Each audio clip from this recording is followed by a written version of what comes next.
নমস্কার, ওঙ্কার বাংলা ডিজিটালে স্বাগত। সঙ্গে রয়েছে দেবাঞ্জলি। নজর রাখবো আবহাওয়ার আপডেটের দিকে। নভেম্বরের শুরু থেকেই হালকা শীতের আমেজ উপভোগ করছিল রাজ্যবাসী। জাকিয়ে শীতের অপেক্ষায় থাকতে থাকতেই উবে যায় সেই হালকা শীতের আমেজ। বৃদ্ধি পায় তাপমাত্রা। ডিসেম্বর তো চলে এলো, এবার কবে থেকে ঠান্ডার চাদরে মুড়বে বাংলা? হাওয়া অফিস জানাচ্ছে আগামী বুধবার পর্যন্ত দক্ষিণবঙ্গে তেমন ভাবে তাপমাত্রার কোনো বিশেষ পরিবর্তন হচ্ছে না। বৃহস্পতিবার থেকে তাপমাত্রার পারদ নিম্নমুখী হবে। 2 থেকে 3 ডিগ্রি সেলসিয়াস তাপমাত্রা হ্রাস পাবে দক্ষিণে। বৃহস্পতিবার থেকে গোটা ডিসেম্বর মাস ভালোই শীতকে উপভোগ করতে পারা যাবে। আপাতত দক্ষিণের কোথাও বৃষ্টিপাতের কোনো সম্ভাবনা নেই। অন্যদিকে উত্তরবঙ্গে শীতের আমেজ আরো বাড়বে।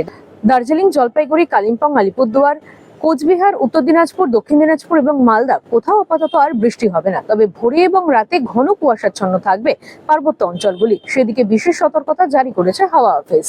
পাশাপাশি দুই বঙ্গের মধ্যে কোথাও কোনো রকম কোনো বৃষ্টির যেমন সম্ভাবনা নেই, তেমনই থাকবে শুষ্ক আবহাওয়া। এরকমই আরো আপডেট পেতে হলে অবশ্যই নজর রাখুন ওঙ্কার বাংলা ডিজিটালে।